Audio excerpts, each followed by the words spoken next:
అలసిపోకుండా, ప్రాణము సొమ్మసిల్లకుండా ఆ దవడ ఎముకతో 1000 మంది ఫిలిస్తీన్లు చంపినటువంటి సంసోను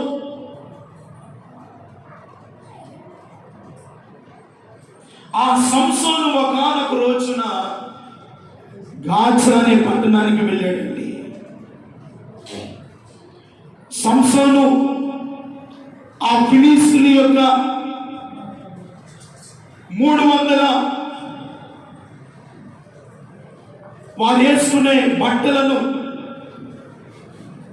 వారి చేతికి ఇస్తున్నానని, వారి చేతిలో నుండి ఒడిపిస్తున్నానని అతను ఒక తీర్మానం చేసి ఆ యుద్ధమందు సంసోను గెలిచినప్పుడు వారికి ఒక పొదుపు కథ వేస్తాడు. బలమైన దానిలో నుండి తీపిది వస్తుంది. ఆ పొదుపు కథకు ఆ ఫిలిస్తీన్లలో ఎవరు కూడా సమాధానం చెప్పిన వాడు లేరు.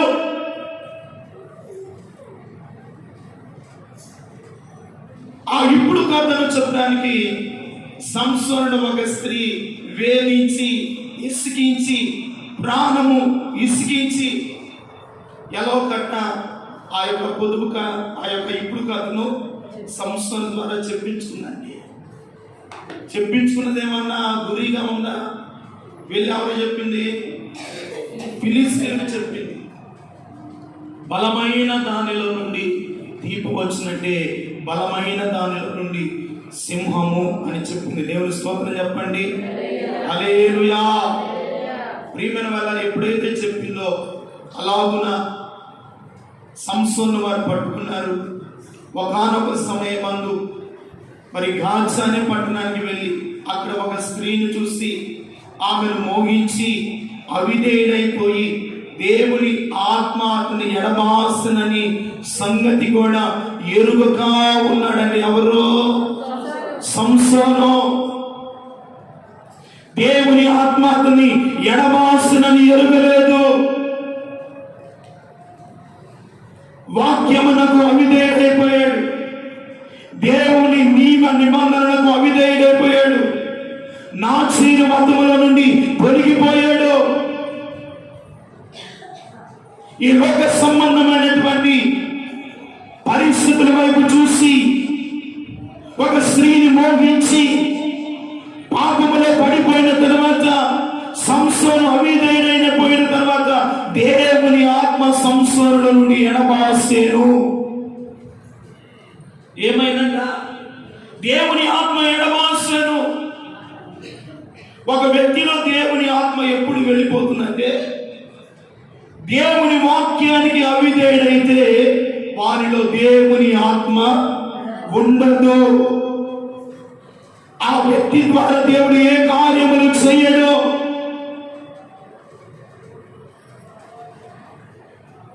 అలాగున సంసోనుల నుండి దేవుని ఆత్మ ఎడబాసినప్పుడు సంసోను బలహీనుడైపోయాడు, శక్తి లేని వాడైపోయాడు, వాక్యమునకు అవిధేయుడైపోయాడు, దేవుని మాటకు అవిధేయుడైపోయాడు. అందుకనే అవిధేయుడని కనుక సంసోను త్రొట్టిల్లు పడ్డాడంట. ఏమన్నాడండి? త్రొట్టిల్లు పడిపోయాడు. దేవుని బిడ్డలారా, దేవుడు నీకు ఇచ్చిన విశ్వాసం, దేవుడు నీకు ఇచ్చిన ప్రార్థన, దేవుడు నీకు ఇచ్చిన కృపావరాలు, దేవుడు నీకు ఇచ్చినటువంటి ప్రత్యక్షత ఒకవేళ వాక్యానికి అవిధేయుడు అయిపోయావనుకో, దేవుడు ఇచ్చినవి కూడా ఏం చేస్తాడు? తీసివేస్తాడు. ఆ ఇచ్చినవి నువ్వు తీసివేయకుండా అవి కాపాడుకోవాలంటే దేవుని వాక్యానికి మీరు అవిధేయత చూపకుండా విధేయత చూపగలిగితే మీ జీవితంలో రాగల దినాల్లో ఉన్నతమైనటువంటి ఆత్మచేత మీరు నింపబడి దేవుని కొరకు బలమైన కార్యాలు చేస్తే ఒక బలమైన యువతురాలుగా నా దేవుడు మార్చునుగాక. దేవుడి మిమ్మల్ని మారుస్తాడు. అందుకని వాక్యానికి మనం ఏం కాకూడదన్నా, అవిధేయులు కాకూడదు. ఈ రోజున ఎన్ని కుటుంబాలు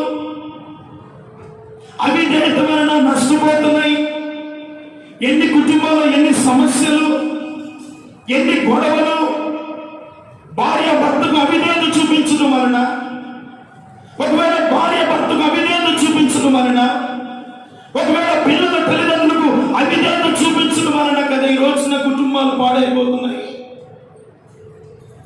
కుటుంబాల్లో నెమ్మది లేకుండా, సమాధానం లేకుండా, అన్ని ఉన్న వాటిని అనుభవించలేని పరిస్థితుల్లో ఈ రోజున కుటుంబాలు విచ్ఛిన్నమైపోవడానికి గల కారణము సంతోషము, సమాధానము పొందలేక కన్నీళ్లతో జీవించడానికి గల కారణము వారి కుటుంబాల్లో దేనికి చోటించదంటే అవిధేయతకు చోటు ఇవ్వడాన్ని బట్టే కదా. దేవుని మందిరానికి వస్తున్న వాక్యాన్ని వింటున్నాం. మన జీవితంలో ఎక్కడ కూడా అవిధేయతకు మనం చోటు ఇస్తే నష్టపోతాము. దేవుని బిడ్డలారా, నేనైనా మీరైనా వాక్యము నీకును నాకును అందరికీ సమానమే. దేవుని స్తోత్రం చెప్పండి. ఎప్పుడైతే దేవుని వాక్యానికి మనము అవిధేయతకు స్థానం ఇస్తామో దేవుని ఆశీర్వాదాన్ని పోగొట్టుకుంటాం, దేవుని ఆత్మను పోగొట్టుకుంటాం, దేవుని ఆశీర్వాదాన్ని పోగొట్టుకుంటాం. అందుకనే దేవుని వాక్యానికి ఎప్పుడు మీరు అవిధేయతకు స్థానం ఇవ్వకుండా కాపాడుకోవాలి. ఎప్పుడు కూడా దేవుని వాక్యానికి అవిధేయత చూడాలి. ఈ రోజున కడవరి కాలమందు అక్కడ రాయబడిన మాట, కట్టువారు. కట్టేదెవరు? దేవుడు వాక్యం చెంద కట్టేది. సంఘాన్ని కట్టేది ఎవరయ్యా అంటే సేవకులు. ఈ రోజున ఎంతో మంది సేవకులు కడుతూ ఉన్నారు, కానీ వాక్యానికి ఏమవుతున్నారు? అవిధేయత చూపించి సంఘాలను విచ్ఛిన్నం చేసుకుంటున్నారు, పరిచర్యను పాడు చేసుకుంటున్నారు, దేవుని ఆత్మను పోగొట్టుకుంటున్నారు. దేవుని ఆత్మతో నడిపించవలసిన సంఘాలను దయ్యపు ఆత్మతో నడిపిస్తున్నారు.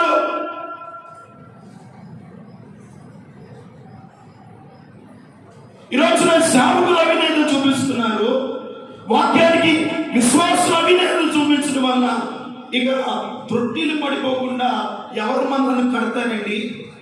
ఎవరు మనల్ని దేవుల్లో స్థిరముగా నిలబెడతారు? దేవుని వాక్యానికి, దేవుని రాజ్యానికి ఎవరు మనల్ని తీసుకొని వెళ్తారు? ఆలోచన చేయవలసిన విషయం ఏమిటంటే, కట్టేవారే వాక్యానికి అవిధేయులైపోతుంటే ఇక ఎవరు మనల్ని కడతారు?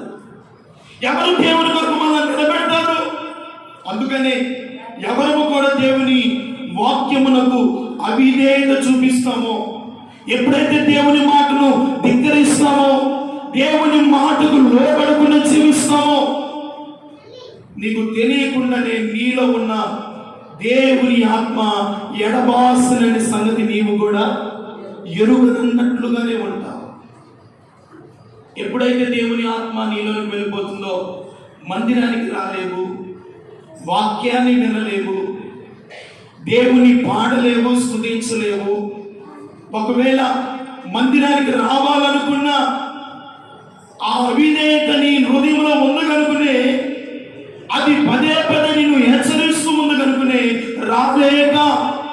రాలేని స్థితిలో ఉంటావు. ఎందుకు? ఈరోజు అవిధేయతకు మనం చోటు ఇచ్చి మన ఆత్మీయతను ఎందుకు మనం పాడు చేసుకోవాలి?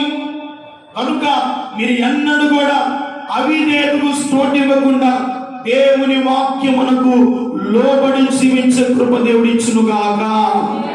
హల్లెలూయా.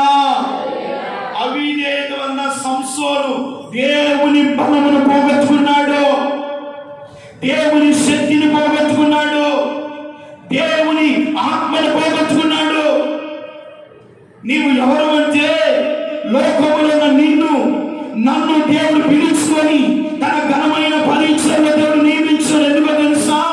నిన్ను తన వాక్యమందు విధేయుడుగా నిన్ను నన్ను కట్టాలని దేవుడు కోరుకుంటున్నాడు. మనము అవిధేయత చూపిస్తే దేవుడు మనల్ని ఎడబాస్తాడంట. ఇప్పుడు రాజైన సౌలు యొక్క అవిధేయత, దురాత్మ వచ్చి తన మీద ఏమొచ్చిందంట? అవిధేయత కదా. అర్పించవలసిన బలి ఎవరు? ప్రవక్త రావాలి. ప్రవక్త కంటే ముందుగా ఇతను వెళ్ళి బలి అర్పించడం వలన, అవిధేయత చూపడం వలన అతనిలో ఉన్నటువంటి దేవుని ఆత్మ ఏమైపోయింది? వెళ్ళిపోయింది.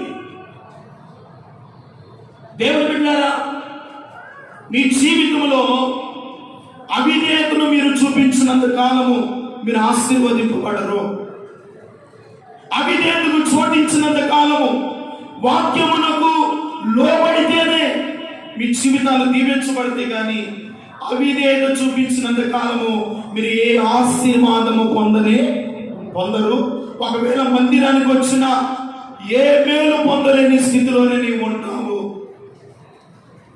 మీ జీవితంలో ఎల్లప్పుడూ దేవుని వాక్యమునకు అవిధేయత చూపకుండా విధేయత చూపగినప్పుడే ఇదిగో ఈ సంవత్సరం ఆఖరిలోనికి రాబోతున్నావు. అయ్యా, ఇంతకాలము నీ వాక్యానికి అవిధేయుడుగా బ్రతికాను, నీ వాక్యానికి అవిధేయులుగా బ్రతికాను. ఇంతకాలము యవన కాలంలో ఉన్నాను, నా జీవితము నా ఇష్టం అన్నట్లుగా బ్రతికాను. ఇగో ఇంతవరకు నన్ను కాపాడుతూ నా కుటుంబాన్ని నా బిడ్డలు కాపాడుతూ వచ్చావయ్యా. ఈ సంవత్సరం ఆఖరిలో అనుకుంటున్నాం. రాగల దినాల్లో మరొక దినాల్లో మీ నూతన దినాలు చూడాలి అంటే నీ వాక్యానికి విధేయం అవుతామయ్యా, నీకు లోబడతామయ్యా, నీ ఆశీర్వాదం మాకు కావాలని మీరు దేవుని సన్నిధిలో ప్రార్థన చేయగలిగితే దేవుడు మిమ్మల్ని నిశ్చయముగా బలపరించి తన కార్యాలను ఎడల ప్రభువు జరిగించునుగాక. హల్లెలూయా. రెండవ రిఫరెన్స్ మనం చదువుకున్నాం. మొదటి పేతురు పత్రిక 3వ అధ్యాయము.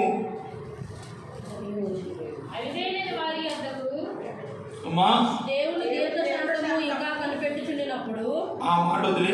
నోవాహు దినములలో వాడ సిద్ధపరచబడి ఉండగా అవిధేయులైన వారి యొద్దకు, చెరలో ఉన్న ఆత్మల యొద్దకు ఆయన ఆత్మరూపిగానే వెళ్ళి వారికి ప్రకటించు. దేవుని స్తోత్రం చెప్పండి. నోవాహు దినములలో ఏమి సిద్ధపరచబడి ఉంది?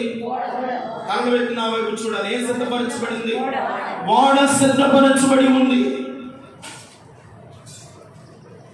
అవిధేయులైన వారి యొద్దకు, చెరలో ఉన్న ఆత్మల యొద్దకు ఆయన ఆత్మరూపిగా వెళ్ళాడంట.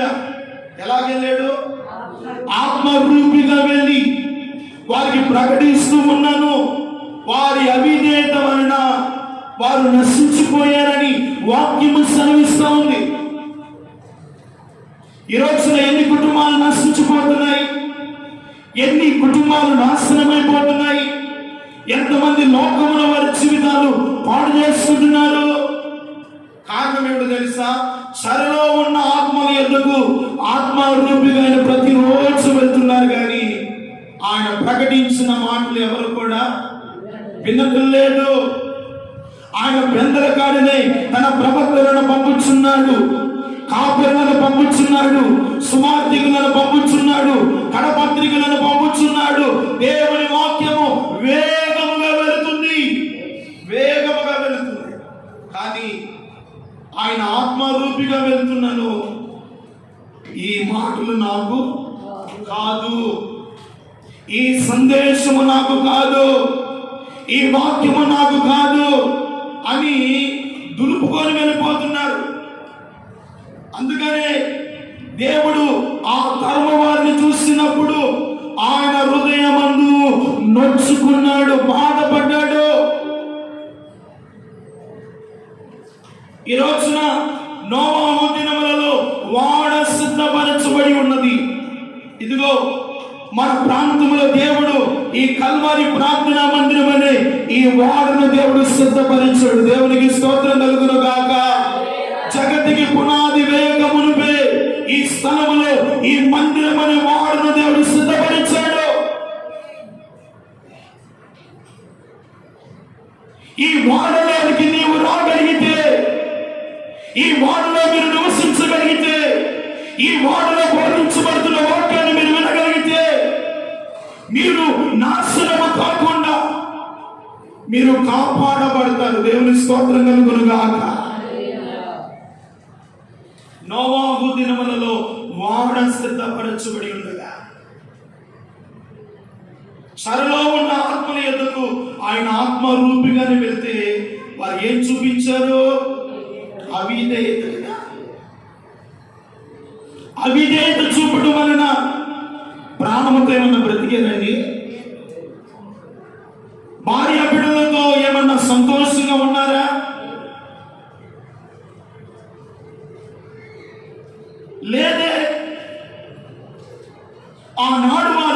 చూపించిన అవిధేయత వలన నోవాహు 120 సంవత్సరాలు ప్రకటిస్తూ వచ్చాడు. ఒక్కడైన దేవుని మాట వినలేదు. ఒక్క వ్యక్తి అయిన దేవుని ఎందుకు రాలేదు? ఒక్కడైనా దేవుని వాక్యానికి విధేయత చూపలేదు. అందుకని దేవుడు వారినంట ప్రియమైన వాళ్ళ ఆ జల ప్రళయము చేత వారిని నశింప చేశారు. దేవుని బిడ్డలారా, నీ కుటుంబము నశించిపోవడం దేవుని ఉద్దేశం కాదమ్మా. నీ బిడ్డలు నశించిపోవడం దేవుని ఉద్దేశం కాదు. ఈ రోజున ఎంతమంది నశించిపోతున్నారు? యాక్సిడెంట్ ద్వారా, మరణము ద్వారా, రోగముల చేత, ప్రమాదాల చేత ఎంతమంది నశించిపోతున్నారు? ఆయన సమయం రాబోతుంది కనుక మనం అవిధేయత చూపితే మనం ఏమైపోతామంట? నశించిపోతాము. నీవు నశించి నరకానికి వెళ్ళడం దేవుని ఉద్దేశం కాదు. నీవు రక్షింపబడి దేవుని సన్నిధిలో ఉండటం దేవుని ఉద్దేశము. దేవుని స్తోత్రం చెప్పండి. నీవు నశించి నరకానిలో నిత్య నాశనకరమైన అగ్నిగుండములో వేదన పడడం దేవుని ఉద్దేశము కాదు. దేవుని ఉద్దేశము ఆయనతో జీవించడం, ఆయన సన్నిధిలో ఉండే, ఆయనతో యుగ యుగాలు నడిచి ఉండాలని దేవుని ఉద్దేశము. అందుకనే నశించిపోతున్న వారిని వెతకి రక్షించుటకు ఆయన మనిషి కుమారుడుగా వచ్చాడు.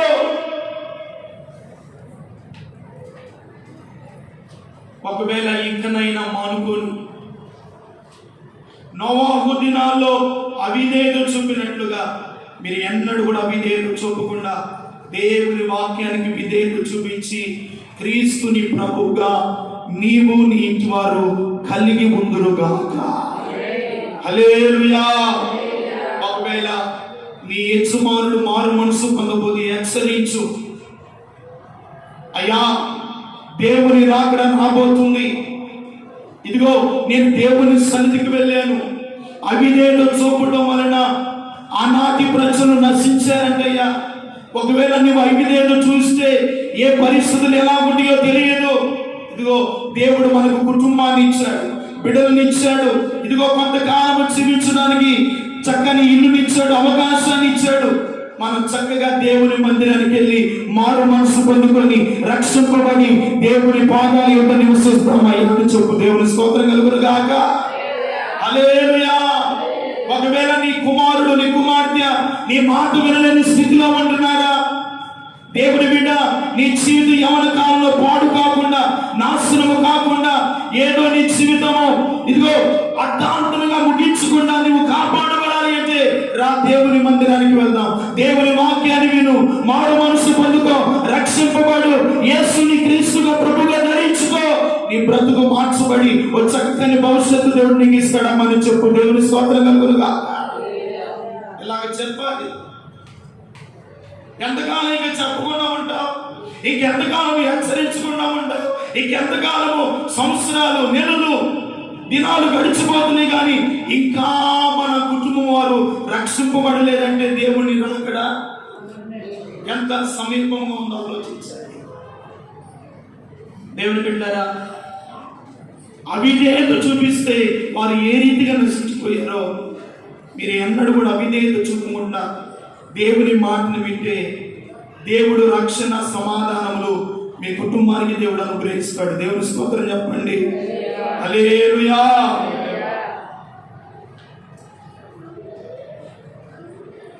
ఒక వ్యక్తి అవిధేయుడయ్యాడు. ఆ అవిధేయుడైన వాని ఎందుకు యేసయ్య వెళ్ళాడు. వెళ్ళిన వ్యక్తి ఏం చేశాడంటే యేసయ్యను తన ఇంటికి తీసుకుని వెళ్ళాడు. ఆలోచిస్తున్నాడా? ఒకడు అవిధేయుడిగానే బ్రతుకుతున్నాడు. యేసయ్య వారి యొద్దకు వెళ్ళాడు. వాడు పొరపడి దిగి వచ్చి యేసయ్యను తన ఇంటికి తీసుకొని వెళ్ళాడు. ఎప్పుడైతే ఆ అవిధేయుడైన వాడు యేసయ్యను తన ఇంట్లోకి తీసుకొని వెళ్ళాడో ఆ ఇంటిలో ఉన్నటువంటి అవిధేయత తొలగిపోయింది. దేవుని యొక్క రక్షణ దిగి వచ్చింది. చెప్పండి, దేవునికి మహిమ కలుగును. వచ్చింది. ఏం తొలగిపోయింది? ఆ ఇంట్లో ఉన్నది వెళ్ళి అవిధేయత తొలగిపోయింది, రక్షణ వచ్చింది. అందుకనే యేసయ్య అన్నాడు, ఇతను అబ్రహాము కుమారుడే, నేడే ఇంటికి రక్షణ వచ్చింది. దేవుని స్తోత్రం కలుగును గాక. ఈ సంవత్సరం ఆఖరులోనైనా మీ కుటుంబాలలో అవిధేయత తొలగిపోయి దేవుని రక్షణ మీ గృహంలోకి వచ్చును గాక. మీ బిడ్డల జీవితాల రక్షణ కలుగును గాక. రక్షణ కలుగుతుంది. ఎప్పుడు ఆశీర్వాదాలు, ఎప్పుడు దీవెనే కాదు. కొన్ని సందర్భాల్లో ఇలాంటి మాటలు కూడా మన ఆత్మీయ జీవితానికి అవసరం. దేవుని స్తోత్రం చెప్పండి. హల్లెలూయా. మూడో పాయింట్, ఇదిగో తీర్పు దేవుని ఇంటి యొద్ద నుండి ఆరంభమైతే, అది మన యొద్దనే ఆరంభమైతే, దేవుని సువార్తకు అవిధేయులైన వారి గతి ఏమవుతుంది? వింటున్నారా?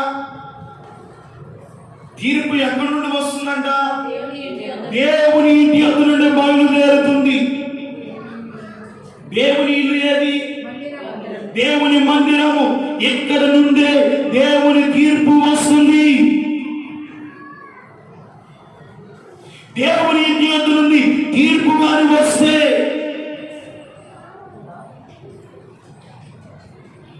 వాక్యానికి విధేయుడైన వాడి పరిస్థితి తర్వాత సంగతి. కానీ ఒకవేళ అవిధేయుడైన సువార్తను విని దాని ప్రకారంగా జీవించుకున్న వాని గతి ఏమవుతుందో ఒకసారి ఆలోచించండి. దేవుని బిడ్డలారా, దేవుని ఇంటి వద్ద నుండి తీర్పు బయలుదేరుతున్న దినాలు రాబోతున్నాయి. చదవమ్మ సరి చక్కగా, బాగా క్లుప్తంగా, ఎన్నవచ్చునో? మొదటి పేతురు 4:17. అందరూ చూడాలి. తీర్పు దేవుని ఇంటి యొద్ద ఆరంభమై కాలము వచ్చి ఉంది. అది మన యొద్దనే ఆరంభమైతే దేవుని సువార్తకు అవిధేయులైన వారి గతి ఏమగును? దేవుని మాటలు వినని వారి గతి ఏమవుతుంది? చాలా భయంకరంగా ఉంటుంది. చాలా భయంకరంగా ఉంటుంది. దేవుని సువార్తకు అవిధేయులైన వారి గతి ఏమవుతుంది? మనకు తెలుసు కదా, నయోమి దేవుని సువార్తకు అవిధేయురాలుగా జీవించింది. దేవుని ఇంటిని విడిచిపెట్టింది, మోయాబునకు వెళ్ళింది. అక్కడ నుండి దేవుని ఇంటి యొద్ద నుండి ఆమెకేం వెళ్ళింది? తీర్పు వెళ్ళింది. తీర్పు వెళ్ళి ఏం చేస్తుంది తెలుసా? భర్తను కోల్పోయింది, 2 కుమారులను, ఆమె విధవరాలైంది, తన 2 కోడళ్ళు. ఎక్కడి నుండి వెళ్ళింది తీర్పు? దేవుని ఇంటి యొద్ద నుండి వెళ్ళింది. ఇది నా అవిధేయతే కదా. దేవుని యొద్ద నుండి తీర్పు వస్తుందన్న సంగతి నాకు తెలుసు కదా అని గ్రహించకుండా దేవుని ఇంటిని విడిచిపెట్టి మోయాబునకు వెళ్ళింది. ఏ ఇల్లు అయితే విడిచిపెట్టి వెళ్ళిందో ఆ ఇంటి యొద్ద నుండి ఏం వెళ్ళిందంట? తీర్పు వెళ్ళింది. చాలా నష్టపోయింది. ప్రియమైన నష్టపోయాటుంది. సర్వోన్నతుడు నాకు దుఃఖం కలుగు చేశాడు, యెహోవా నాకు విరోధి అయ్యాడు, ఆయన నాకు బాధను కలుగు చేశాడు. ఎందుకు దేవుడు బాధ కలుగు చేస్తాడు? ఎందుకు దేవుడు విరోధి అవుతాడంటే, ఆయన సువార్తకు అవిధేయత చూపిస్తేనే ఆయన మనకు విరోధి అవుతాడు. నేను ఉపవాస దినం కూడా చెప్పుకున్నాను. మీరు భక్తి కలిగే ఉపవాసం ఉన్నారా అని దేవుడు ప్రశ్నించినప్పుడు, ఆ ఇశ్రాయేలుకు అవిధేయత వలన దేవుడు వారిని 70 సంవత్సరాలు చెరలోకి తీసుకొని వెళ్ళాడు.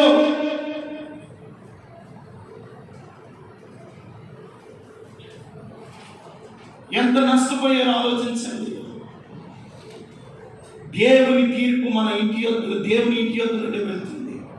దేవుని బిడ్డలారా, నీవు ఆశీర్వాదింపబడాలి అన్నా, నీవు, నీ బిడ్డలు, నీ భార్య, నీ బిడ్డలు ఆనందకరంగా ఆశీర్వాదకరంగా ఉండాలి అంటే దేవుని సువార్తకు మీరు లోబడాలి. తర్వాత మాట్లాడాడు, అదే 17 తర్వాత మాట వచనంలో,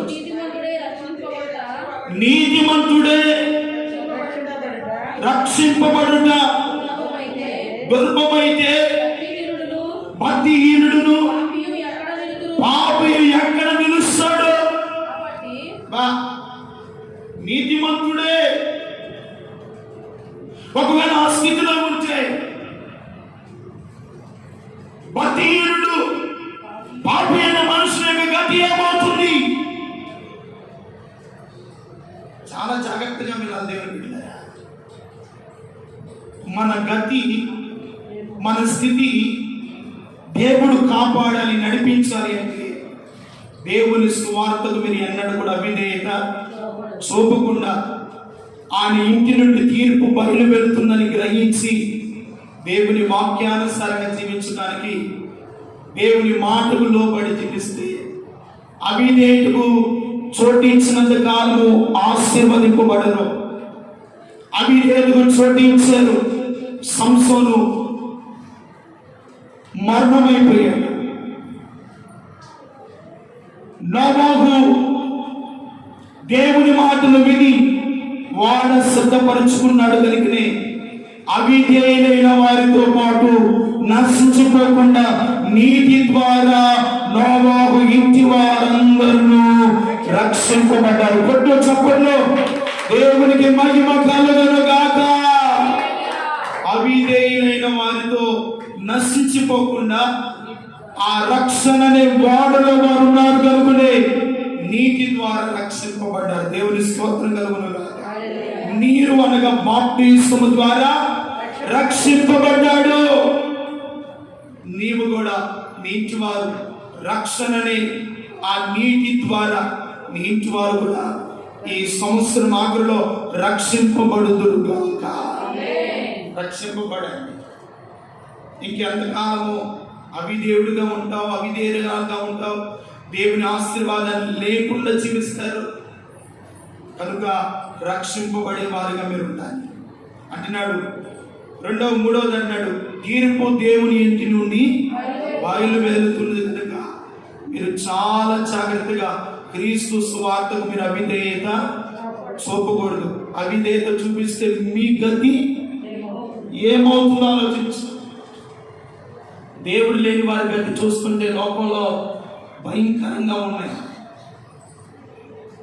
మరి మన గతి ఎలాగుంటుందో ఆలోచించండి. అందుకనే ఆ ధనవంతుడు గతి ఎలాగుంది? పాతాళములో, అగ్నిగుండములో, వేదనకరమైన స్థలములో కేకలు వేస్తూ ఉన్నాడు.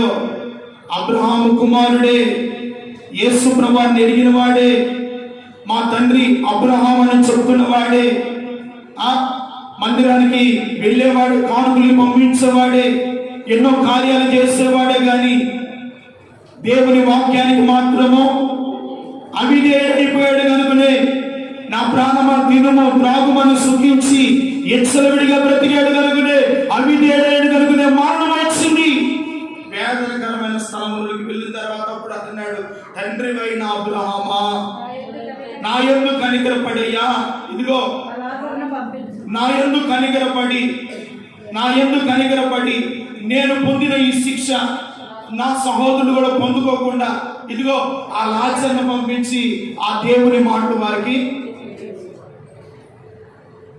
అబ్రహాం అన్నాడు, అక్కడ మోషే ఉన్నాడయ్యా, ఏరియా ఉన్నాడు, ప్రవక్తలు ఉన్నారయ్యా, పలానా చీరాలో బెంజమిన్ పాస్టర్ గారు ఉన్నారయ్యా, పలానా పాస్టర్ గారు ఉన్నారయ్యా, నువ్వు అక్కడికి వెళ్తే వారు నీకు దేవుని వాక్యాన్ని బోధిస్తారయ్యా, అప్పుడు మాత్రమే నీవు ఈ స్థలంలోనికి రాకుండా వారు కూడా రక్షింపబడతారయ్యా. దేవుని స్తోత్రం చెప్పండి. హల్లెలూయా. అంతేగాని ప్రియమైన వాళ్ళరా, దేవుని తీర్పు కానీ ఆ ఇంటి యొద్ద నుండి బయలుదేరితే ఆయన తీర్పు ఎదుట మనం నిలబడగలుగుతామా? ఆయన ఎదుట మనం కూర్చోగలుగుతామా? అందుకని మేకలను గొర్రెలను వేరుపరిచాడంట. ఆయన ఏమిటి ఏర్పరిచాడంట? మేకలు దేవుని నమ్మని వారు, గొర్రెలు దేవుని నమ్మిన వారు. దేవుని స్తోత్రం కలుగును గాక. తీర్పు దినమందు దేవుడు వాటిని నిలబెట్టాడు. కుడివైపున ఒకని, ఎడమవైపున ఒకని. ఎడమవైపున మేకలు, కుడివైపున గొర్రెలు. నీవు గొర్రెల గుంపులో ఉంటావో, మేకల గుంపులో ఉంటావో, లేకపోతే దేవుని ఎరిగిన బిడ్డల గుంపులో ఉంటావో, లోకస్తుల గుంపులో ఉంటావో ఆలోచన చేయి. లోకంలో ఉన్న గుంపులో ఉంటే నిత్య నరకమే, గొర్రెల ఉన్న గుంపులో ఉంటే నిత్య పరలోకము. కొట్టి చప్పల దేవునికి మహిమ కలుగును గాక. దేవుని తీర్పు బయలు వెళ్ళిపోతున్న దినము రాబోతుంది. అది సమీపమైపోతుంది. ఎప్పుడు ఆశీర్వాదం కొరకు ప్రార్థన చేయగాక, అయ్యా నా ఇంటి వారు రక్షింపబడాలి అని ప్రార్థన చేయి. హల్లెలూయా. నీ కన్నీరు అదే ఉండాలి, నీ ప్రార్థన అదే ఉండాలి, నీ విశ్వాసం అదే ఉండాలి. నీ రాకడ రాబోతుందయ్యా, నా కుటుంబం, నా బిడ్డలు విడిచిపెట్టబడకూడదు, మేమందరము ఎత్తబడాలి. దేవుని స్తోత్రం కలుగును గాక. అందరూ ఎత్తబడాలి. విడవబడితే చాలా శ్రమ ఉంటుందండి. అది వర్ణింప తరము కాని శ్రమ. ఆ శ్రమ నుండి మీరు కాపాడబడాలి. రండి, ఇదిగో ఈ సంవత్సరం 10 నెలలు పూర్తయిపోయింది. 11వ నెల కూడా అయిపోవస్తుంది. స్వగానికి వచ్చాము.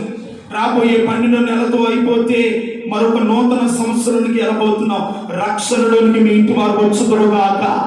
బాప్తిస్మం అనుభవానికి సంఘము నడిపించబడుగాక. క్రీస్తును ధరించుకొని ఆయన కొరకు చూపించే కృప దేవుని సంఘాన్ని పొందుదురుగాక. అందుకని క్రీస్తులోనికి బాప్తిస్మం పొందిన మీరు క్రీస్తుని ధరించుకుంటారు. దేవుని స్తోత్రం కలుగునుగాక. పండగ రోజున కొత్త వస్త్రాలు కదా ధరించాల్సింది.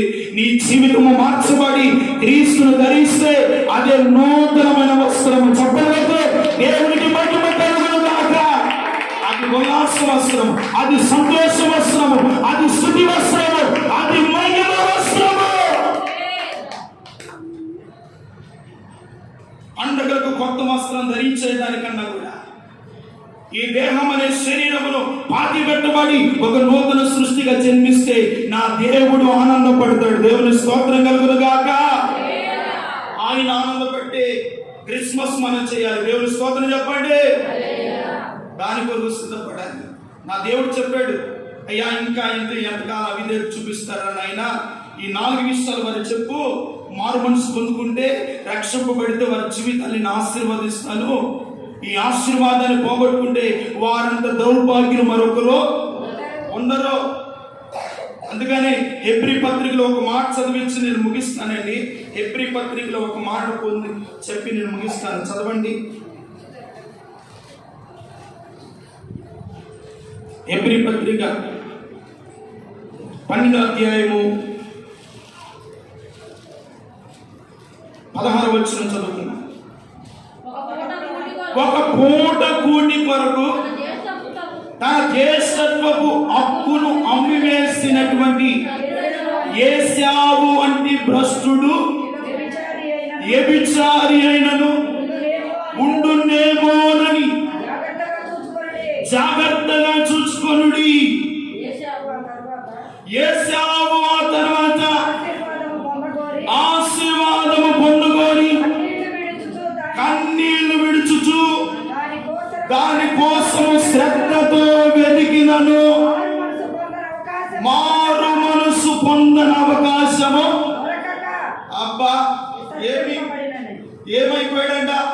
మారు మనసు పొందుటకు అవకాశం లేక విసర్జింపబడినని మీరెరుగుదురు. ఎరగాలి ఈ రోజున సంగమా. ఒక కూటి కోట కొరకు జ్యేష్ఠత్వపు హక్కు, అబ్బా కూటి కొరకు జ్యేష్ఠత్వాన్ని అమ్మివేసినటువంటి యోసేపు వంటి భ్రష్టుడు ఎవరున్నాడండి? ఇంటికి పెద్ద కుమారుడు కదా, వారసుడు కదా, హక్కుదారుడు కదా, ఒక కూటి కొరకు ఏం అమ్ముకున్నాడంట? దేవుని బిడ్డలారా, కూటి కొరకు, డబ్బుల కొరకు పలానా వాళ్ళు అక్కడికి వెళ్తేనంట అన్నం పెడుతున్నారంట, డబ్బులు ఇస్తున్నారంట, కొత్త బట్టలు ఇస్తున్నారంటే ఇంకా సంఘంలో ఉన్న వారందరూ ఎక్కడికి వెళ్తారు? ఇంకా ఆలోచించేదేం లేదు. అది మంచిగా చెడా ఏది ఉండదు. ఈ రోజున చాలా మంది సేవకులు కూడా అలా తయారయ్యాడండి. వాడు రాజకీయ నాయకుడు అక్కడ అన్నం పెట్టి బట్టలు ఇచ్చి కానుకో 200 ఇస్తున్నాడు అని పరిగెత్తుతున్నారు. ఒక కూటి కొరకు దేవుని యొక్క జ్యేష్ఠత్వపు హక్కును వేసుకున్నటువంటి యోసేపు అని భ్రష్టుడు ఏమన్నా ఉన్నాడా?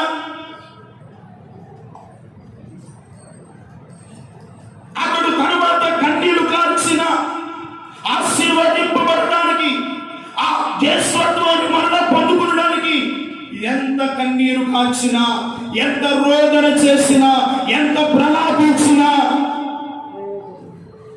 ఏం లేదు, అవకాశం లేకుండా పోయింది. దేవుని బిడ్డారా, ఎందుకో దేవుని రోజున మీతో నాతో మాట్లాడుతున్నాడు. అవకాశము పొందలేకుండా విసర్జింపబడ్డాడంట. ఏమైపోయాడంట? తీసివేయబడ్డాడు. నీవు నేను అలాగ వండుకుండా సమయం ఉండగానే, ప్రాణం ఉండగానే, సమయము దేవుడు కొంచెంగానే ఉంచాడు. ఈ సమయంలో మనం అందరము రక్షింపబడ్డాం. మన ఇంటి వారు రక్షింపబడాలి, మన యజమానులు మారు మనసు పొందుకోవాలి, మన ఇంటి వారందరూ కాపాడబడాలి. దేవుని స్తోత్రం కలుగును గాక. నీవు పరలోక రాజ్యంలో ఉండి నీ పిల్లలు నీ భర్త నరకులో ఉండేది నీకు సంతోషమా?